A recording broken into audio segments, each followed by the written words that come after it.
during the presentation. If you have questions, feel free to either ask them in the chat. If you want to jump in the middle and ask us a question at something, please feel free to do so. Very high level background here. I think some of you all, I saw your names on the White House Council on Native American Affairs call yesterday too. We'll try and give you as much good information as we can on this from what we've gathered, but and I'll say this a few more times during this, the broad swath of this executive order and the USDA food nutrition programs that and ag programs that we all work in or kind of work around or interested in are so broad that dialing down, giving you an exact answer today might be a little challenging, but we are actually looking for you all to give us some ideas of how you see this or how it might be implemented or any questions you have. That'll help us kind of refine what our briefing note is that you were emailed to from our colleagues earlier today. So feel free to jump in whenever you want to. I see some familiar faces, some new folks as well. If you'd like to drop who you are in the chat, introduce yourself, feel free to, no obligation. So I'll get started here. My name is John Van Poren from the Indigenous Food and Agriculture Initiative. I'm the Associate Director of Policy and Governance, based out of Oklahoma City. Kelly? Hi, folks. My name is Kelly Case. I'm a citizen of the Chickasaw Nation, and I serve as Senior Staff Attorney here at the Indigenous Food and Ag Initiative. Take it away, Christiana. Hi, everyone. I'm Christiana Kutu. I'm the Director of Policy, Research, and Governance here at the Indigenous Food and Agriculture Initiative. I'm having some internet connectivity issues today, so I'll be chiming in, but will be off screen for much of the time today. All right, and as you guys saw there on that last one, the agenda, we'll go over this again. It'll be, we'll start off and give you a very high level background, and then kind of give you the summary of Executive Order 14112 that came out, I believe, at the very end of 2023. Give some takeaways for Indian country, specifically our wheelhouse is tribal governments and individual tribal producers doing food and nutrition ag programs.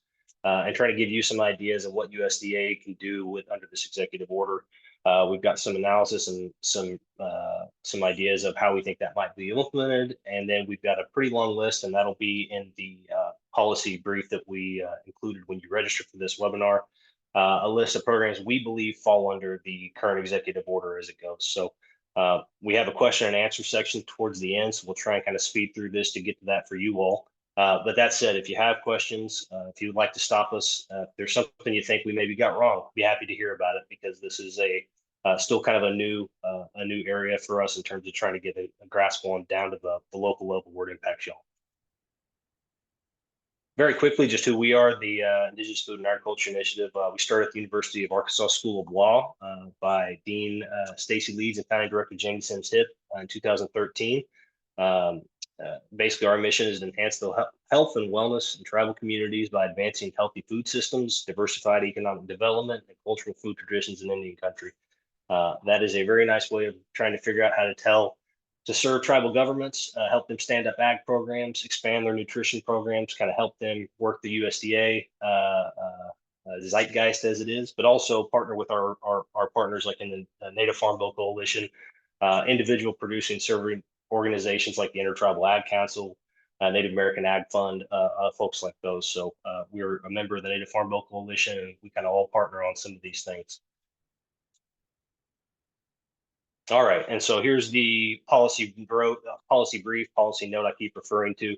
If you type that web address in there, the bit.ly /IFA, it's got a lot of numbers there. If you type that in, it'll take you directly to our website. If you go to our website and type in executive order on the search bar, it'll take it there. Otherwise, my colleague has just dropped it in the chat here for you if you want to review it. The PowerPoint kind of follows along with the policy brief, but again, if you have questions, please let us know during the middle of this. All right, so the very high level summary of this is the name of this executive order 14112 that was issued at the end of December 6, 2023, reforming the federal funding and support for tribal nations to better enhance our trust responsibilities and promote the next era of tribal self-determination. It's issued by President Biden just before a lot of us got on planes and went out to the Intertribal Ag Council annual meeting in Las Vegas. I know a lot of you folks were out there. And so that's why it's taken us a little time to kind of get this together. We wanted to be able to do a lot of the research and have a better idea of what was coming through there. And I know a lot of us were in Vegas and then getting through the holiday season. So thank you for your patience on us rolling this one out. So very, very high level overview. The executive order says expresses strong support for self-determination and self-governance across the entirety of the federal government. This obviously doesn't apply just to USDA. I think a lot of the folks that were on the call yesterday with the White House Council on Native American Affairs would notice that they were very focused on the BIA, Department of Interior, some IHS focused programs. We and our wheelhouse are obviously ag, so that's where a lot of our analysis is going to dive into. But essentially, this executive order is going to ask federal agencies to figure out ways to either increase accessibility or streamline accessibility for tribes and individual tribal citizens to access federal programs.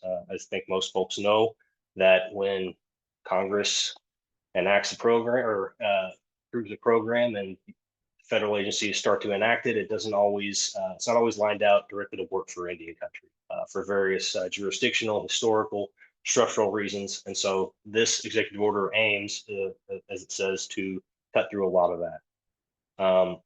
One of the facets of this that we found particularly interesting is it directs the agencies to review their programs and report back on funding shortfalls. And that gives a specific deadline for when they have to do that, which is good news because usually when these kind of things come down, the federal government has a tendency to kind of slow walk these. So they've got some pretty ambitious timelines, and we're looking forward to that in the next few months, actually, having some consultations on how these will be implemented across the federal government. The key takeaways that we've kind of pulled out of this is under this executive order, USDA and other agencies are looking to do two main things. Is one, actually dive in and look at the funding shortfalls that the programs that they already have that are supposed to directly serve tribal nations and their citizens. And then actually offer concrete examples how they can offer more flexibility to tribes and in some cases individual tribal producers or tribal citizens that are specifically designated for those folks in federal programs. So we'll go into that definition a little bit more. That's one of the, I'd say, drawbacks, but one of the caveats in this is that there is a specific definition in this executive order that says what can and can't go in. So what can USDA do now? Very high level, and we'll dive into this more as we break this down section by section.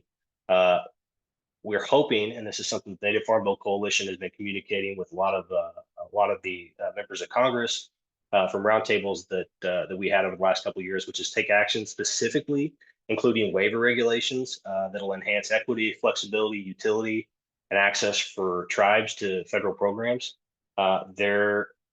In many instances, we believe there are waiver authorities that could be exercised by federal agencies on occasion.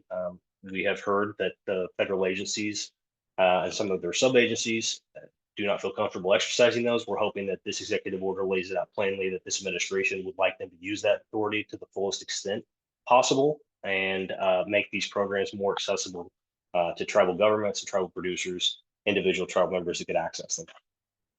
Christiana, Kelly, I've been going for a little while. Is there anything there before I jump into the programs that'll fall under this before, just so I can take a drink of water too? I don't have anything, but I'll talk while you take a drink of your water. Thank you.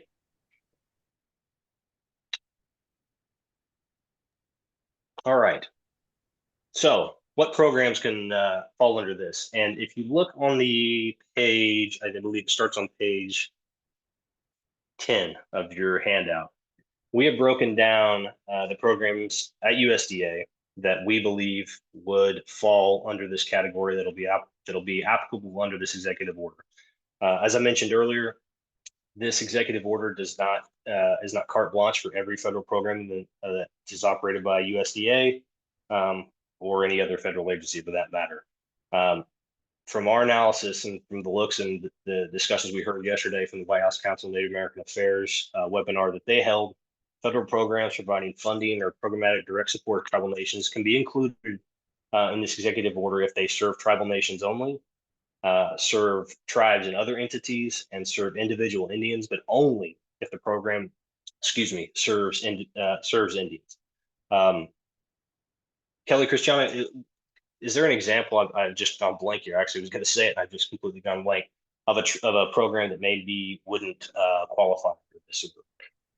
Yeah, I mean, a program, and if I start cutting out, just cut me off someone and start talking. But a program that wouldn't might not fit under this executive order might be something like Medicare that applies, broadly across everyone, all individuals. That's something that may not fit under that third prong there. Thank you. And you came across very clear, Christiana. So your internet, we should give your internet service provider some credit for that. Doing okay. All right. So in terms of how this executive order is going to review funding arrangements, it's essentially ordering each agency to look at every tribal serving program that they have, write a report up of what they are, what they do, and maybe even report on funding shortfalls. So this is quite a topic yesterday on that call with a lot of the tribal leaders with the White House Council of Native American Affairs, but a lot of BIA, Department of Interior programs came up as obviously chronically underfunded. With USDA, I'm kind of curious as to see how they would how they're going to record this, but that's kind of the onus of what is being put on the federal agency to kind of take this analysis, dive down, and look and see what they kind of have that. With that all said, part of this is going to involve having tribal consultations with tribal nations, probably producers, individuals who want to go and comment on these analysis in terms of the service delivery of the programs that USDA told. I think there probably is a different perception from what the federal agency thinks they do, and maybe some of us out on the outside that may work with the federal agency see some maybe the shortfalls or some of the blind spots that perhaps the federal agency staff just don't have a shot for. So there'll be an opportunity to offer comment, I believe, on these, according to what the White House Council of Native American Affairs was saying yesterday. We've got some more slides towards the end to kind of explain that timeline and where that'll come.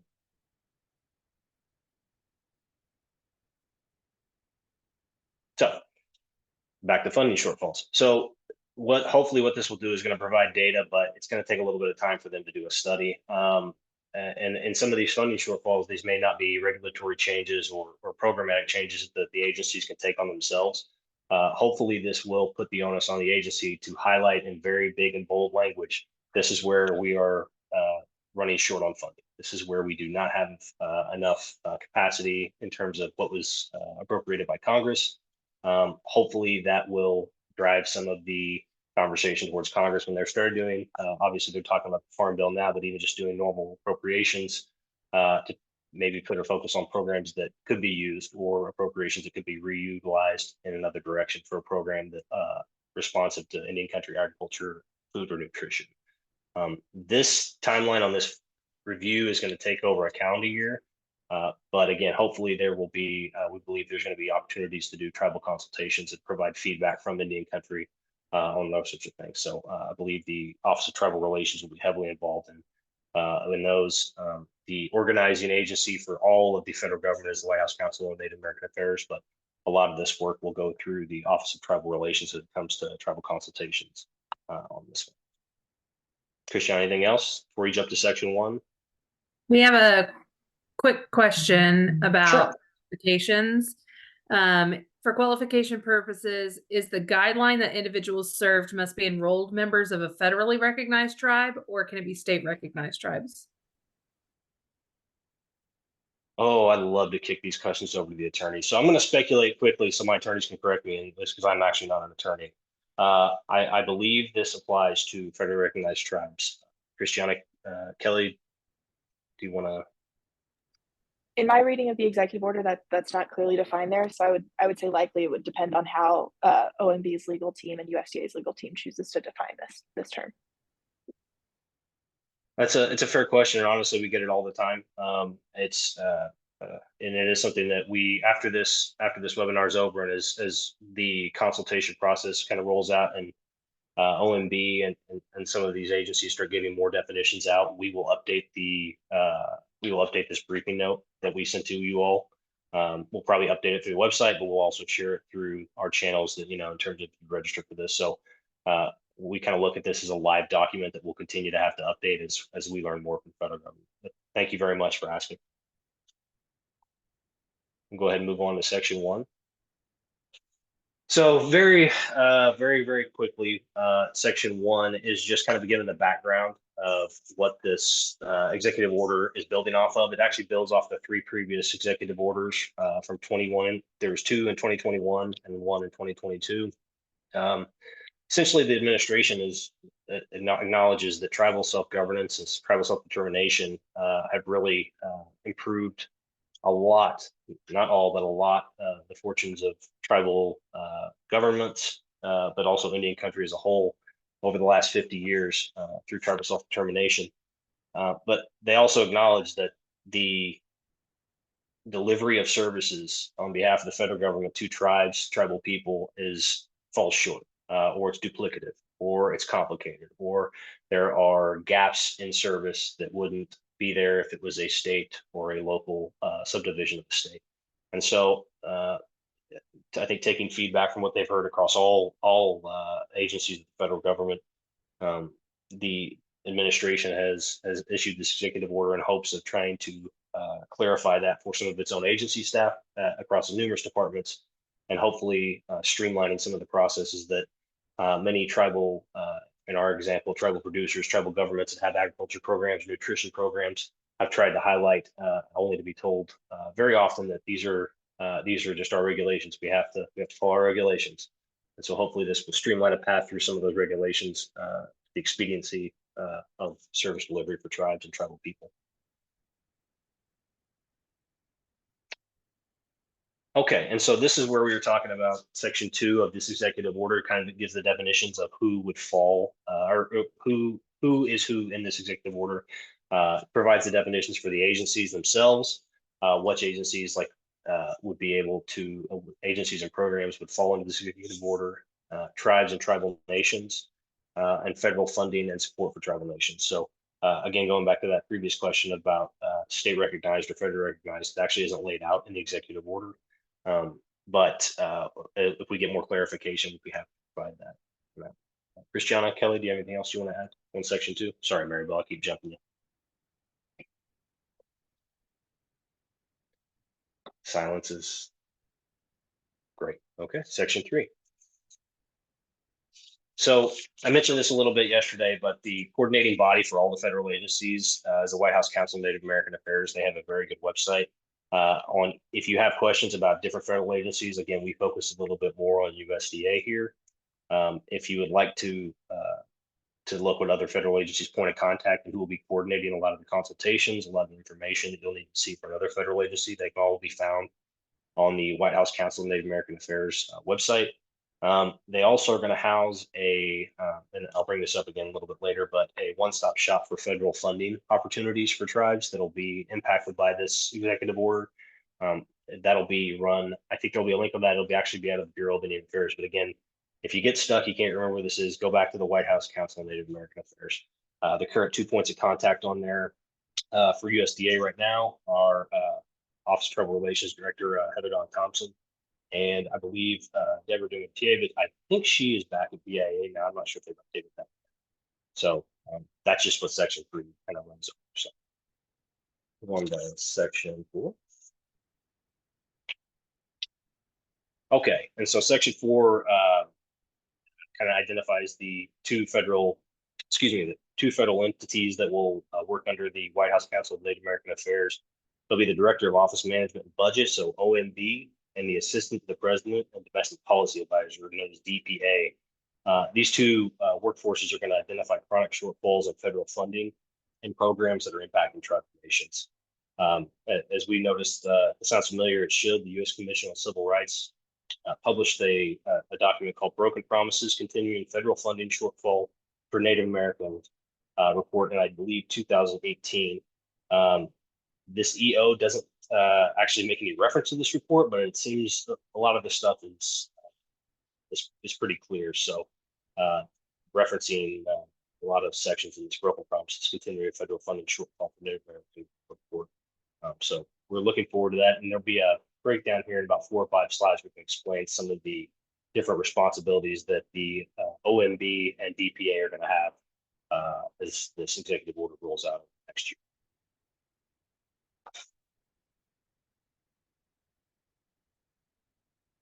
See, I jumped ahead of slide. So these two entities are going to work with agencies and engage in consultation with tribal leaders. Again, we mentioned that the Office of Tribal Relations will play a heavy role in the consultation with tribes. I mentioned I think this is going to be an exciting year because this is going to have to be the guidance deadline for agencies. It's August 2nd, 2024. They announced that yesterday on the White House Council of Native American Affairs webinar. And so this should be a very fast timeline once they start getting this rolling. I checked the OTR website earlier today. I had not seen anything else on there about that. I'd be curious. We will be a very good resource. Oh yeah, there's the BIA. We'll be a very good resource for posting those. If you have signed up for this webinar, you'll probably get signed up for our policy brief we send out each Monday. We do a lot of consultation notices, a lot of Federal Register notices, those sorts of things. So keep an eye on that. If you want to put a marker in your calendar and circle back with any of us that are on this webinar today, feel free. We'll be happy to kind of circle back on that and let you know once we know more information. Christiana, can you take this one, section 4, the requiring agencies to use the guidance developed by OMB and the Domestic Policy Advisor to identify reports? I may have jinxed her with my comments about how good her internet access is working. So the those two groups will have consultations up until I'm trying to get as much information as they get till August, and then they will have until May 2025 to put a report together for review to identify where funding is needed for tribal. So again, this will be a busy year for folks like us, your Tribal Ag Council, Native American Ag Fund, but also folks like you have tuned into this to give us an idea of programs that we have identified or still need to identify that have funding shortfalls that need to be included in this report. Hopefully that we can get to this OMB DPC work group. John, Section. oh, sorry, there was a Yes, question. ma'am. There was a question about shortfalls and how a shortfall is defined and by whom. That is a good question. So I assume that shortfall was going to be identified by the federal agency that submits the bid. They will, I guess they will do that. But I assume also that the tribal consultation process, tribal producers, individual tribal governments, individual tribal citizens as well, or will be able to give their input. But that's a good question. I would actually something we could clarify in our policy.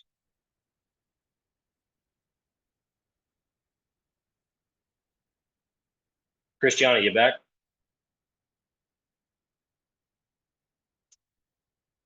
We got to get better internet access. There's a rural development shortfall up there in Michigan where Christiana that will identify.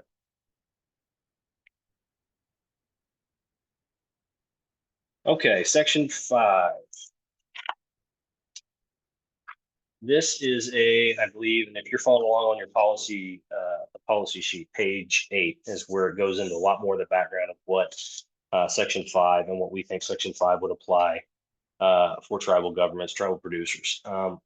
This is there's quite a few bullet points here. They can go into this, but essentially the federal agencies are being instructed to do the following to increase tribes' accessibility to federal funding and support programs that's basically practical to the extent that they already exist under existing law. So waivers is, again, another big one, is design, revise, and provide waivers, otherwise administer federal funding support programs for tribes to achieve the following objectives. I won't go over this whole list of objectives, but it is a continuing conversation we've been having, and we heard from a lot of our producers and tribal government ag programs and even tribal leaders over the last couple of years when a lot of us and our colleagues from your Tribal Ag Council were doing Farm Bill roundtables, which is waiver authority. What I heard anecdotally was a lot of ground level staff did not have an opportunity to understand that tribal waiver authority even existed for a lot of tribal producers and a lot of tribal programs. So hopefully this brings the waiver opportunity to a higher ground for USDA staff at the local level and provides that access there. Kelly, is there anything else you can add? Yeah, I'll touch on the fact that we've hit a few different goals within this within this executive order, correct? So one is that huge look at the budget and where those shortfalls are. That's going to take a lot of time. This direction for increasing flexibility and waiver authority is in effect right now. So while none of these changes are going to happen overnight, this is a change that can have a direct impact on your tribal government, on your tribal communities in the very near future. So this is an opportunity that is open to be pursued by our tribal governments and tribal citizens today. And one thing, and you can leave it on this slide, that's fine. One of the things I actually wanted to mention, though, when it comes to some of these issues under Section 5, which was the respect for tribal data sovereignty and recognize the importance of Indigenous knowledge. We want to basically allow tribes to self-certify data. Agencies are going to be encouraged to avoid processes that require tribes to apply or obtain permission for state or local governments to access federal funds and federal programs. I know the sub-agency or the sub-grantee issue is a big one for a lot of tribes. We heard that over the last year.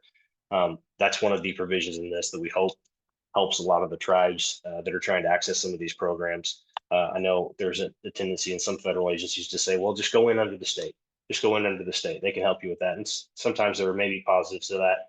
But I think a lot of tribes, especially in the post-COVID era, when a lot of folks got left on their own, having to run programs by themselves with very, very limited and little support from state and the federal government outside of monetary funds, a lot of tribes have found a way. So that's a real big one for a lot of the folks that we've already talked to about this is basically allowing tribes to kind of do this stuff on their own, not be pushed into go as sub-grantees to states as well. So anyway, one last thing is they are going to encourage OMB to track tribes access to competitive grant funding, specifically to track applications and their funding award success rate. So having worked for a tribal government here in Oklahoma for a long time, but also knowing a lot of folks who work for tribes that don't have a full-time grant writer, don't have a full-time grant staff. Sometimes you feel like you're basically stuck filing a grant application for a program.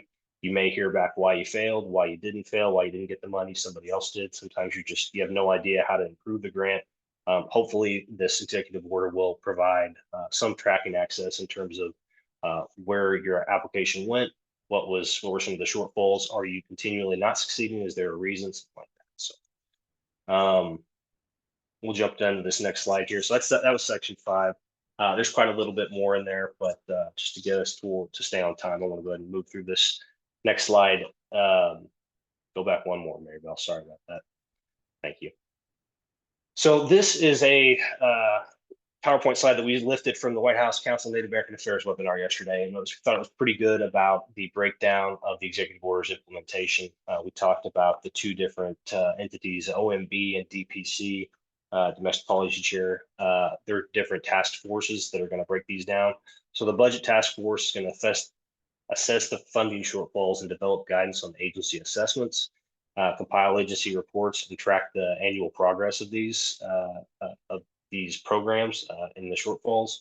And then on the other side, by the Domestic Policy Council is going to be to coordinate the agency implementation of the reforms that are listed in Section 5 and identify other reforms that are possible, and share best practices, help agency track the success rates, and populate the tribal clearinghouse, which is the I believe my colleague Mary Bell dropped the link in there earlier, but is the one-stop shop that they're saying is federal funding opportunities for tribes across the country.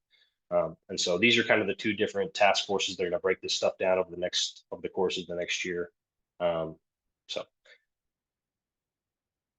yeah, okay. So Section 6, this is just kind of a cover for all the joke with all the attorneys that are on here, but this was the Section 6 of the executive order that essentially says that this executive order is just covering general provisions. It doesn't impair authority only granted by law to these agencies and their leadership. And it doesn't create a new trust responsibility or new treaty rights. So everything in this executive order already adheres to current law, just trying to streamline the process of funding and accessibility for tribes that are trying to get access to USDA programs. Another one we lifted from the White House Council on Native American Affairs webinar yesterday that was pretty useful. So August 2024 is that deadline is for the Budget Task Force to release the guidance on how to assess unmet needs by May of the next year, May 2025. agencies are going to submit unmet budget needs to the budget task force. OMB and DPC, the two task force, are going to compile agency budget assessments and the best practices to other reforms identified by the funding reform task force, and give that report to the White House.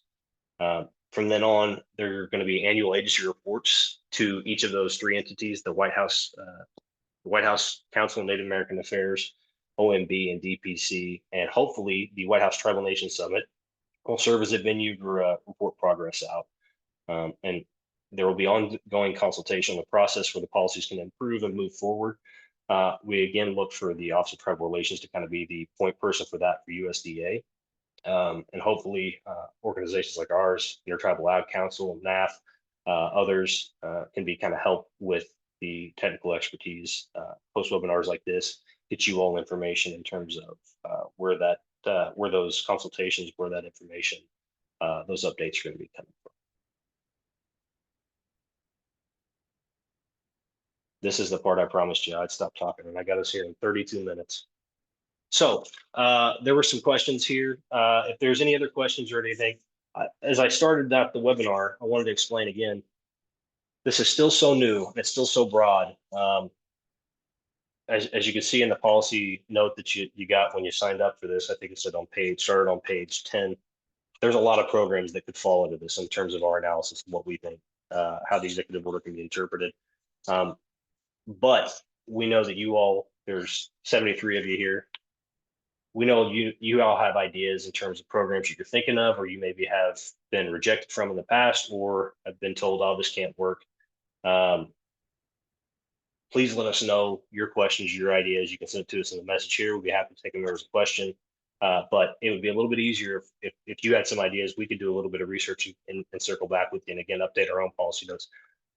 Kelly and I work with a group of tribal leaders that sit in consultation on the food distribution on Indian reservation program. They sit in consultation 3 times a year with USDA Food and Nutrition Services. The tribal leaders for their next consultation in February have asked the Food and Nutrition Service to provide some updates on this executive order, some ideas on how the agency can actually provide streamlining the process for some of the services it provides through the FDIPA program. And that's just one example of kind of where we're trying to get a bit of expertise on this. Kelly, do you mind elaborating a little bit on what some ideas maybe we had for FDIPA or the tribal leaders have brought up with us in these discussions? Yeah. John gave you all the caveats of this is broad, this is new. We're still trying to figure out exactly how this will all be implemented. But there are opportunities for flexibility here and express direction to make use of that flexibility where there hasn't been before. So we have these mandates in law, right? Our statute or our authority says you can do these certain things with this program, especially like FDIPA, but there are a lot of specificities that aren't covered by the statute. Every bit of those specificities that is covered by a regulation, something that the agency puts forward, leaves room for flexibility. We know that Indian country is not a monolith by any means, and a lot of the folks that we get to work with, the ITO, intertribal organization directors, the program directors, the tribal leaders say we need to do something slightly different for this to work in our community. These opportunities for waiver authority and increased flexibility will allow these programs to be further tailored to the specific needs that each ITO, each community, each tribe sees. Thank you, Kelly. Mary, I think you'd messaged me. I apologize. I can't see. There are a couple questions in the chat. I have the chat turned off a little bit. I couldn't see that. No, you're totally fine. Jeff Caskey, our friend over from the Intertribal Ag Council, asked, this executive order looks like it may take some time for any change in funding or implementation. With an election on the horizon this year, is there any worry that this may get tabled or shut down if there is a change in leadership? Pass. No, since it's Jeff, I'll answer. Jeff, no, that was actually asked quite a bit yesterday on the call. Tribal leaders actually called in to that call with the White House Council. Kelly, jump in here and finish up my thoughts as you usually do, much more articulately. But yeah, there is always that possibility with executive orders. They're not statutory. They go in with the administration, and so there is always that possibility. That said, the folks yesterday were pretty confident in the White House Counsel's office, Native American Affairs Council office that they were streamlining a program that had it was going to improve this service delivery regardless of administration. So hoping that maybe that this would provide an opportunity to make these programs more useful anyway, regardless. It could be a bipartisan issue. And so, yes, there is that possible. That is, no, it's okay, Jeff. It is possible. Kelly, any other thoughts? Yeah, Jeff will appreciate this turn of phrase. It's a good indicator that it's time to make hay while the sun shines. We have some timelines that are set forth here that put some goals ahead of the next election, but also a lot of the opportunities for consultation, for direct input from tribal nations and tribal producers can happen even before that transition. So making the opportunities stick while we have them, because we know that that possibility does exist, is incredibly important. And I'll say, you know, Kelly and I have been working with this tribal leaders working group on the FDIPR program. I know that's a very niche thing, but I will say a lot of the feedback Kelly and I spent the last couple of years going back through a lot of the consultation readouts that go back almost 7 years now. A lot of the program challenges that ITOs and tribal leaders have brought to Food and Nutrition Service and USDA over the course of those consultations. That was 3 different administrations now, I believe, almost. It's the same. A lot of them are the same issues. A lot of them are the program delivery, follow up from the agencies, trying to get the program to run the right way. That seems to cross administration guidelines. Obviously, there's emphasis in different places. Obviously, there are different priorities for each administration, but hopefully, the way they've done this and set this out will improve that delivery across there. Maribel, you said there was one other question. Yeah, I'm gonna tag Kelly in for this from Jerry Jandro. If the agencies haven't been successful in serving tribes due to many reasons, how will they be able to quantify shortfalls? The tribes and tribal producers were not able to access or utilize programs, but they've tried. How does that get factored into the analysis? Thank you. Yeah, this is one of those instances where how those shortfalls get calculated, you hit the nail on the head. A lot of these programs haven't been reaching the folks that they're supposed to reach in Indian country. So how do we count those folks, right? This is part of the Office of Management and Budget, or OMB's function under the White House Council of Native American Affairs. Do you think they could give us 1 or 2 more acronyms, maybe just 1 or 2 more? But OMB is going to work on what that methodology looks like. However, OMB is not doing that without your input. So I would hope that voices like yours are heard through the consultation process, through any comment opportunities, through any outreach that we can to make the voices of those producers and those tribes who haven't had access to the programs heard, so that OMB knows exactly how that needs to be calculated as these budget shortfalls are accounted for. And I'll steal a great idea that was mentioned by our executive director, Aaron Parker, in the comment section. It'll probably get me beaten by my tribal chairman I worked for a long time. But you know, if there's specific flexibilities in the programs that fall under the list that we have in this document, tribal leaders themselves can actually request consultation with USDA specific agencies about those specific issues and those specific programs if they want to. They don't have to just wait for this process to be rolled out by OTR. They can make those requests to the US. They're sovereigns as much as anybody else is. Well, more so than anybody else is, probably not a good way. I just had 8 lawyers that I worked with. I'll just do this off camera. But so if you're on a tribal council or a legislature, or you are in touch with your tribal leader, they have the ability to make that specific request for consultation. And as IFAI, and I know our partners over at IEC, we're always here to help and provide any kind of background or guidance that we can as subject matter experts if you have that need. So feel free to reach out. And we've highlighted already, but I'll highlight it once more, the how-to consultation guide that IFAI developed. That's meant to serve the federal partners you're reaching out to for consultations, right? Tribal nations know the best way to reach them. Tribal nations are aware of the kind of communication you prefer to have, but making sure that the folks on the sitting at the table with you are as equipped as possible to have a really fruitful, respectful, productive consultation. That how to consultation guide is an effort to set everybody up for success in those instances. Yes, if there's one thing that's going to come out of this, is we hope that our state folks and occasionally federal staff maybe who misuse the term consultation by thinking that means giving somebody a phone call at tribal headquarters. That's not what that means. It's an official legal term. It needs to be exercised pretty judiciously. It needs to be exercised more often.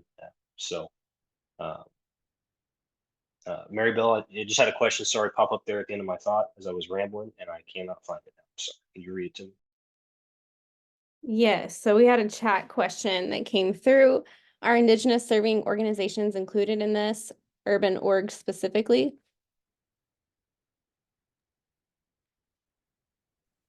Kelly, I'll jump on this one real quick. Just haven't gone over it. Off the top of my head, I do not believe it specifically mentions out urban Indian ag orgs, but I'm not allowed to speculate on a recorded video, Kelly. So let me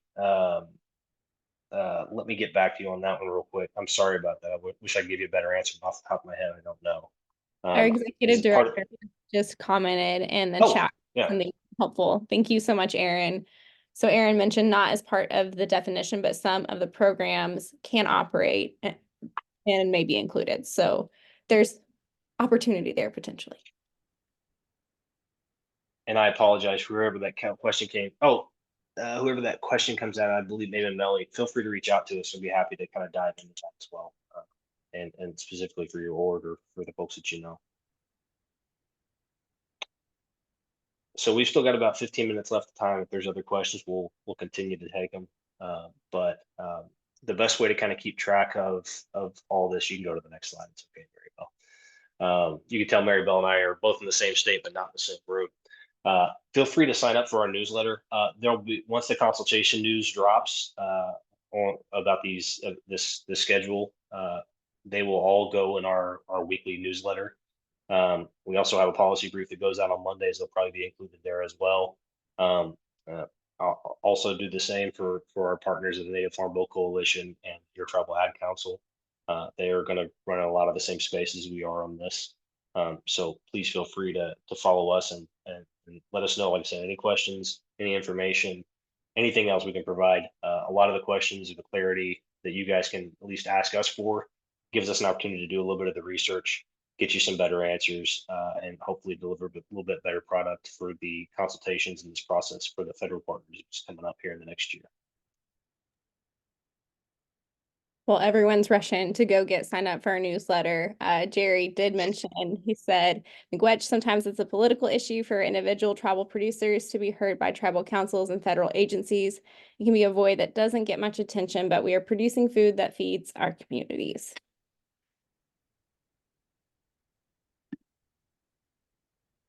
Jerry, I agree, and I can't touch that with a 10-foot pole, but I agree, and thank you for attending. As a guy who's worked for tribal government, I hope you'll know where I'm coming from.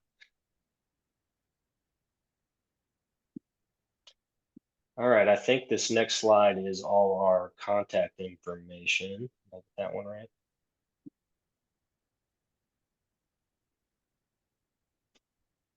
Well, once we get there, we'll leave our contact information or our social media. Sorry, please. Mary Bell's going to be sending me messages on there. But please follow us on our social media accounts if you can, if you're interested. We put a lot of the content that we produce in our newsletter and in our policy brief there. This is Kelly, myself, and Christiana's information. We're kind of the policy, attorney, legal team frontline. So any questions, concerns, ideas you have, please fire them our way. It's our best way of learning and kind of trying to apply each tribe and community's individual circumstances and kind of interpreting how the federal policies or how some of these programs can help you. Because I've lived and worked in Oklahoma for my entire life. I know a lot of the tribal issues for the tribes here, but I'm not going to pretend that I know them for all over Indian country. So it's great to actually hear examples from across the country. If you have ideas, if you have things you think we could think of, please reach out and let us know.